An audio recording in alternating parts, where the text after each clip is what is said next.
did say a bit about the conversion process. Yeah, well, I mean, what we try to apply to this is what we apply to many things that we try and introduce about this principle about change, isn't it? You need to explain it, you need to sell it to those people who you want to get involved with it, and then hopefully you'll get to a position where the people who need to implement that for you, you want them to be able to own it. So we try to apply that idea really to converting to academy status.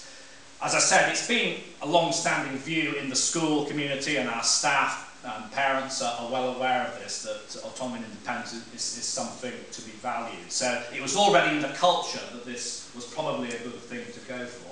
But we were careful before good schools were able to actually apply for the status to hold a parents' meeting in the autumn, at which point we couldn't apply for academy status, just to talk about what the academy was, what changes it might bring, and what wouldn't change. And we have been adamant really from day one that two things we weren't going to change were the inclusive, comprehensive ethos of the school, i.e. the admissions procedure, and we were going to continue, and from the staff's point of view, we were going to continue to adhere to teachers' national pay and conditions as long as those exist.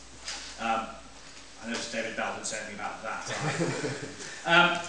Consultation is obviously key to this. You don't need me to tell you that, but we did take the whole consultation business extremely seriously, and when in mid-February, following a governing body meeting, the governing body decided that they were minded to convert to an academy. They were very keen that over the 6 weeks of the consultation period that followed, that it really was meaningful, and it really did get to all the stakeholders, if you like. So, and by those, essentially, we were defining that as the students, the obvious ones, the students, the parents, the staff, and the unions, keeping them involved and in touch with that. Although essentially we were going direct to our staff and consulting with them and the local community. So our student voice groups got involved with this. I had a quite long meeting, very interesting meeting with the student voice executive, of which they came up with some fascinating questions, proving themselves extremely knowledgeable about the whole issue. We had another meeting for parents, which was very sparsely attended. I think we had 16 parents there. That's we have 1,500 families, over 2,000 enrolled. 16 parents came to our meeting. And we had a slightly more lively staff meeting. I should have said we'd have one staff meeting before Christmas where we talked about general principles. Then during the main consultation we had a further staff meeting which I said quite a bit of academists, the chair of governors was there, and that was very useful in that he was able, on behalf of the governing body, to endorse the two things that were most certainly not going to change.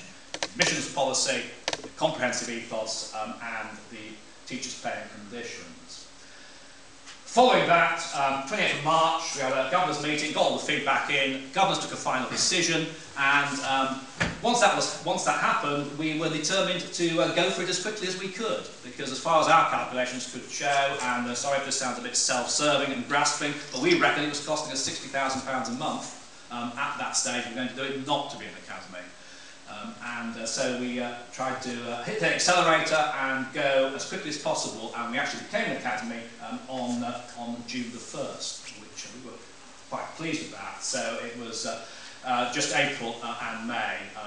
How do you make sure you do that, really? Well, you get a good firm of solicitors. They're pretty crucial on this. Preferably a firm of solicitors who've got good contacts at the DFE. You make sure you've got a receptive voice at the DFE, and you badger them furiously every day, really, with emails, telephone calls, until they find it easier just to agree. Sort of people who are looking at these sort of articles of association thing do tend to be a bit into nitpicking mode,